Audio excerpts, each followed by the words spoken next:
নমস্কার, নিউজ 18 বাংলায় স্বাগত। আপনাদের সঙ্গে রয়েছে আমি দেবস্মিতা। শুরুতেই যেদিকে নজর রাখতে হচ্ছে, কৃষক বিক্ষোভকে কেন্দ্র করে রাজধানীতে চড়ছে উত্তেজনার পারদ। কার্যত সিল দিল্লি সীমানা। হরিয়ানা, উত্তরপ্রদেশ থেকে দিল্লিতে ঢোকার চেষ্টা কৃষকদের। তিকড়ি সীমানায় পুলিশের সঙ্গে বিক্ষোভকারীদের ধস্তাধস্তিও হয়, যে ছবিও আমরা দেখতে পাচ্ছি। পুলিশ মোতায়েন রয়েছে প্রচুর। দিল্লি নিরাপত্তা জায়গাটা যথেষ্টই জোর দেওয়া হয়েছে সেখানে। বিক্ষোভকারীদের হঠাতে পুলিশের লাঠিচার্জ এবং কাঁদানে গ্যাসের সেলও ফাটানো হয়।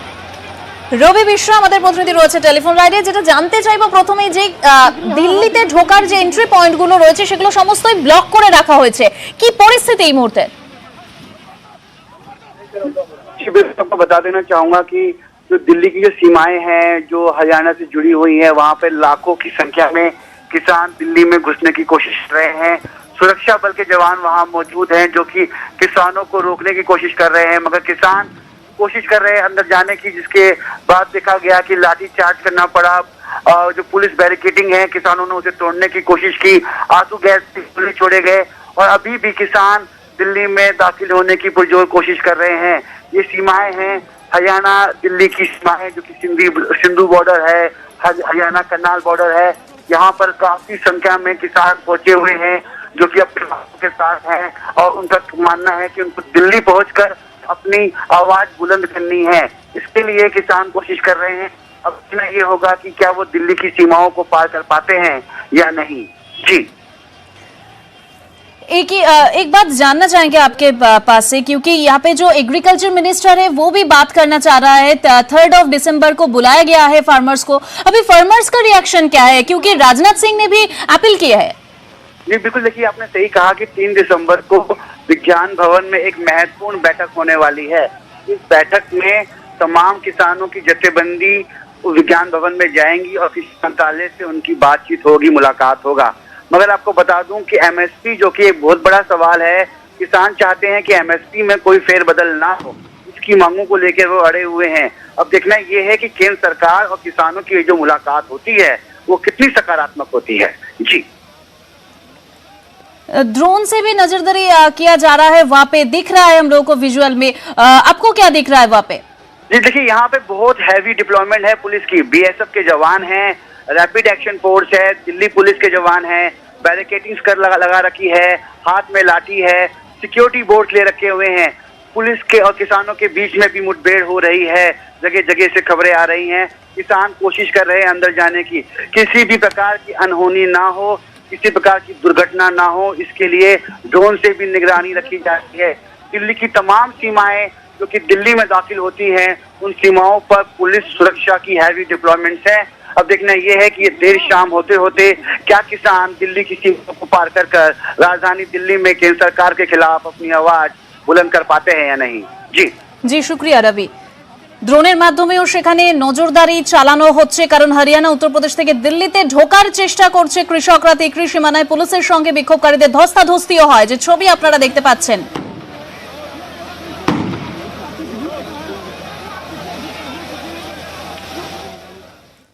আর সে পরবর্তী খবরে, এডিজি আইন শৃঙ্খলা জ্ঞানবন্ত সিংকে নিয়ে সরকারি তদন্তের রিপোর্ট চেয়ে মুখ্যমন্ত্রীকে চিঠি রাজ্যপাল জগদীপ ধনকরের।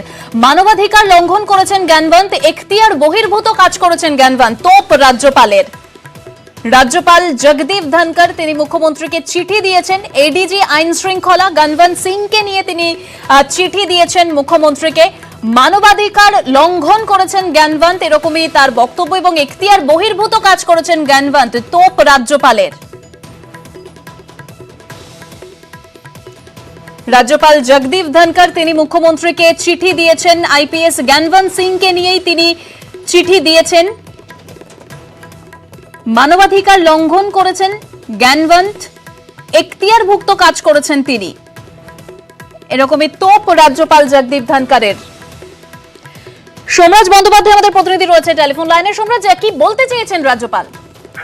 দেখো, রাজ্যপাল জগদীপ ধনকর মুখ্যমন্ত্রীকে চিঠি দিয়েছেন, মূলত তথ্য তলব করেছেন জ্ঞানবন্ত সিং নিয়ে, এবং তিনি সেখানে চিঠিতে লিখেছেন। চিঠিতে হাইকোর্টের একাধিক জাজমেন্টের কথা উল্লেখ করেছেন, এবং শুধু তাই নয়, তিনি বলেছেন যে মানবাধিকার লঙ্ঘন করেছে, এবং এই পরিপ্রেক্ষিতে রাজ্যের তরফে কি কি পদক্ষেপ নেওয়া হয়েছে সেই পদক্ষেপের কথা জানতে চেয়ে আগেও চিঠি দিয়েছিলেন রাজ্যপাল, কিন্তু সেই চিঠির কোনো উত্তর তিনি পাননি।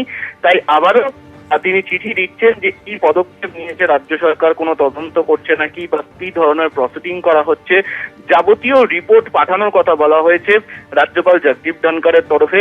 তিনি টুইটও করেছেন এবং টুইটের পাশাপাশি মুখ্যমন্ত্রী মমতা বন্দ্যোপাধ্যায়কে চিঠিও দিয়েছেন এবং চিঠি দিয়ে তিনি বলেছেন যাতে দ্রুত এই সংক্রান্ত রিপোর্ট তিনি পাঠান। বেশ, ধন্যবাদ সোমরাজ। এখতিয়ার বহির্ভূত কাজ করেছেন জ্ঞানবন্ত এবং সেরকমই তোপ রাজ্যপাল জগদীপ ধনকরের।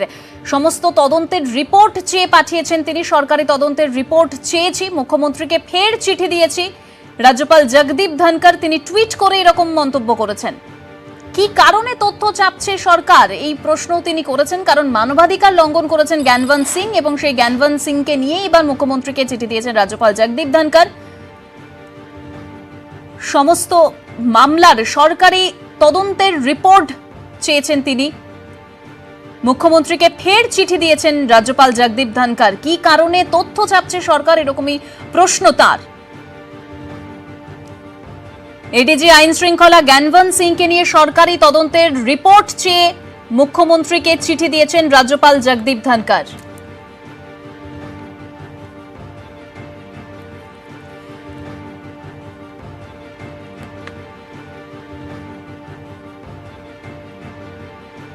রাজ্যপাল জগদীপ ধনকর তিনি টুইট করে এই বিষয়ে জানতে চেয়েছেন। কারণ জ্ঞানবন্ত সিংকে নিয়েই তার এই টুইট। জ্ঞানবন্ত সিংকে নিয়ে সরকারি তদন্তের রিপোর্ট চেয়ে মুখ্যমন্ত্রীকে ফের চিঠি দিয়েছেন রাজ্যপাল জগদীপ ধনকর। মানবাধিকার লঙ্ঘন করেছেন জ্ঞানবন্ত, এখতিয়ারভুক্ত কাজ করেছেন জ্ঞানবন্ত, এরকমই তোপ রাজ্যপালের। কি কারণে তথ্য চাপছে সরকার, সেরকম প্রশ্নও তিনি রেখেছেন।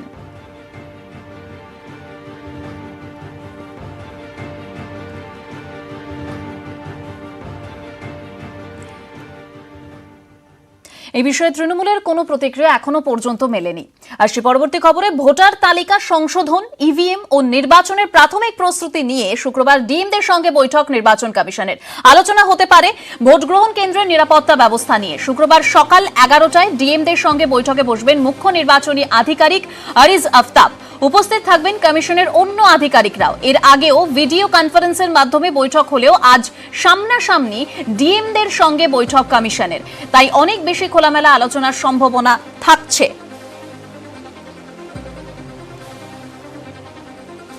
ভোটার তালিকা সংশোধন, ইভিএম ও নির্বাচনের প্রাথমিক প্রস্তুতি নিয়ে শুক্রবার ডিএমদের সঙ্গে বৈঠকে নির্বাচন কমিশন। আলোচনা হতে পারে ভোট গ্রহণ কেন্দ্রের নিরাপত্তা ব্যবস্থা নিয়ে। তাই শুক্রবার সকাল 11টায় ডিএমদের সঙ্গে বৈঠকে বসবেন মুখ্য নির্বাচনী আধিকারিক আরিজ আফতাব। ইতিমধ্যে বৈঠক শুরু হয়ে গিয়েছে। উপস্থিত থাকবেন কমিশনের অন্য আধিকারিকরাও। এই বিষয়ে আমরা কথা বলবো। সোমরাজ বন্দ্যোপাধ্যায় আমাদের প্রতিনিধি উপস্থিত থাকবেন। সোমরাজ, স্বাভাবিকভাবে এই বৈঠক অত্যন্ত গুরুত্বপূর্ণ, কারণ আগে ভিডিও কনফারেন্সে বৈঠক হয়েছে, এবার সামনাসামনি বৈঠক হবে। তার ক্ষেত্রে আলোচনার প্রসঙ্গ অনেক থাকতে পারে বলে মনে করা হচ্ছে, কি সোমরাজ?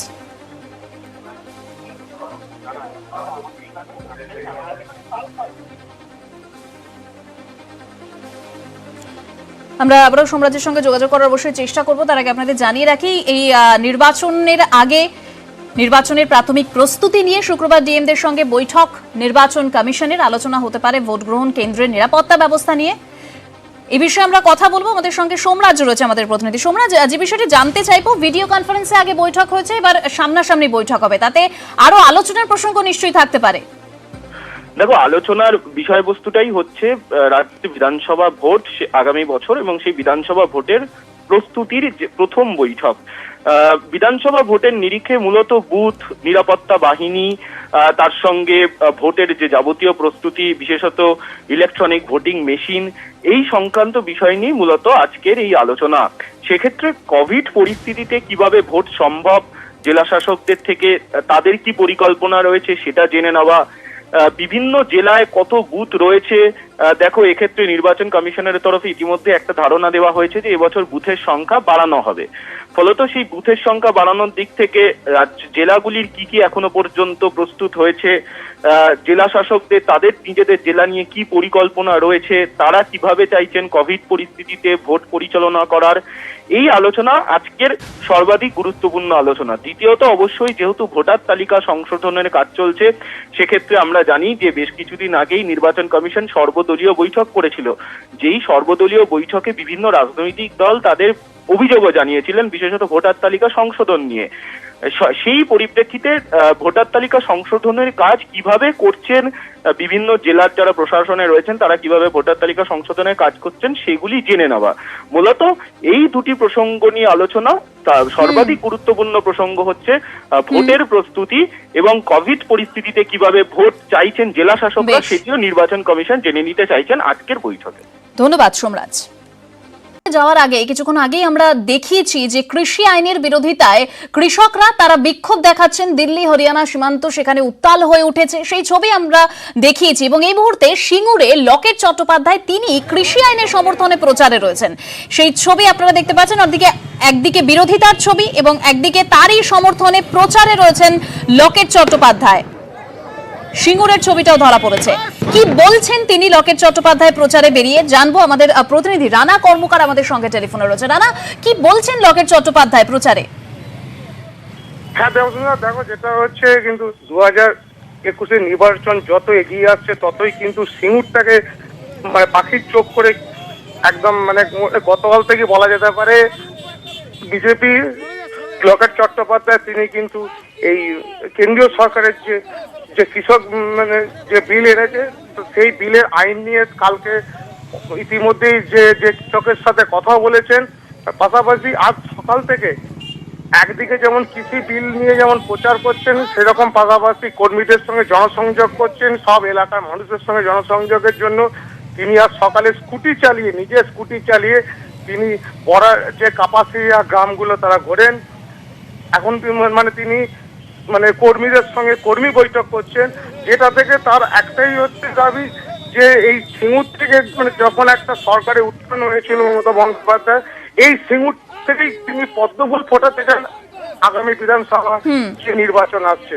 ফলে যত এগিয়ে আসছে বিজেপি কিন্তু সিঙ্গুরটাকেই কিন্তু তারা টার্গেট করেছে আগামী বিধানসভা। একেবারে সিঙ্গুরকেই পাখির চোখ করা হয়েছে। ধন্যবাদ রানা আমাদের সঙ্গে থাকার জন্য। প্রচারে গিয়ে লকেট চট্টোপাধ্যায় কি বলেছেন শোনাবো আপনাদের। সিঙ্গুরের মানুষ মোদিজির সাথে আছে এবং সিঙ্গুর থেকেই পদ্ম ফোটা শুরু নিজেদের মধ্যে গোষ্ঠীদ্বন্দ্ব এবং একের পর এক তৃণমূলের যে প্রশাসনিক পদ বলুন সেগুলো ছেড়ে দিচ্ছে এবং তাদেরকে কোনোভাবেই মমতা ব্যানার্জি ধরে রাখতে পারছেন না। এবং আগামী দিনে আমরা যারা সত্যিকারের মানুষের জন্য কাজ করতে চান তাদের জন্য ভারতীয় জনতা পার্টির দরজা পুরো খোলা।